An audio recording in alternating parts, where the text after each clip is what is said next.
مره في كورس الممارسين حد جاب لي تليفون ايفون 6 بلس، كان بيصلح فيه اي سي تاتش. الايفون 6 بلس فيه عيب مشهور جدا في اي سي تاتش، فصلح العيب واشتغل التليفون وسلم التليفون للعميل.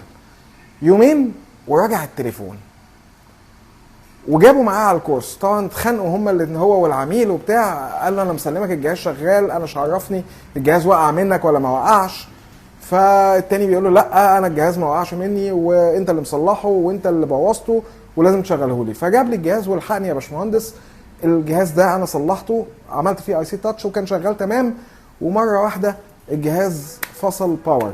فقعدنا نفحص الجهاز، لقيت الجهاز فيه شورت.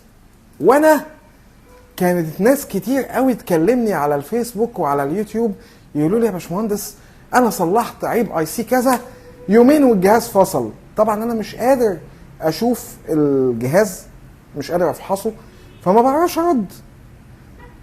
وعيب ان صلحت اي سي تاتش والجهاز فصل، ده كان يعني السؤال ده بيجي لي كتير قوي في الفتره دي. ما صدقت ان جه جهاز تحت ايدي عشان اعرف افحصه، فيبقى عندي فكره فصل ليه، فلما حد يسالني اقول له. قعدت افحص الجهاز، لقيت الجهاز فيه شورت، مش فاكر كان انهي مسار، اي مسار اللي كان عامل شورت.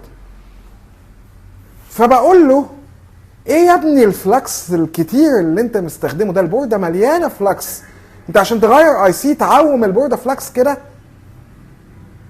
فرحت جاي ماسك البورده منضفها، اشغل الجهاز اشتغل. تتخيلوا ان الفلكس هو كان السبب. الفلكس موصل، مخلي العناصر واصله الموجب مع الارضي.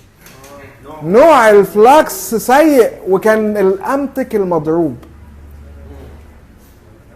ما هو كان الفلكس ده الامتك المضروب، وكان بيتباع بكثره في السوق المصري وقتها. في الفتره دي كان بيتباع بكثره، بس ده بقى مش الامتك المضروب، ده مضروب المضروب، فازلين. والله حاجه يعني انا مش فاهم، اقسم لك بالله انا مجرد ما نظفت الجهاز اشتغل.